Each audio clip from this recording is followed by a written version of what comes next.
Hi friends, আজকে Sunday আরেকটা নতুন চ্যালেঞ্জ নিয়ে চলে এসেছি। চ্যালেঞ্জটা হচ্ছে গেস দ্য চিপস। লেজের এখানে ছখানা ফ্লেভার আছে। একটা হচ্ছে sizzling hot, American style, hot and sweet chilli.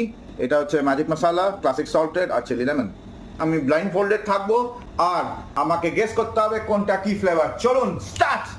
তো গাইস আমরা এখন এটাকে শাফল করে দিচ্ছি, তোমরা দেখে নাও। আমি ব্লাইন্ড ফোল্ডেড। আর হ্যাঁ, কিছু দেখা যাচ্ছে না, কটা আঙুল আছে। তিনটে।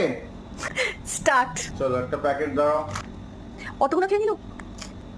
বুঝতে পারছি। এটা হচ্ছে লেমন, যেটা ছিল লেমন। চলো নেক্সট খাও। এটা ম্যাজিক মশালা, একটু বলতে হবে না। এটা হচ্ছে ক্লাসিক সল্ট। এটা আমাদের আমেরিকান ক্রিম অ্যান্ড ওইটা গ্রিন কালার। এটা মনে হচ্ছে আমার ওই লেমনেরটা। Sizzling hot. তো আপনারা বলুন কোনটা ঠিক করলাম। টাটা, অনেক ভালোবাসা দিন, লাইক সাবস্ক্রাইব করুন চ্যানেলটাকে।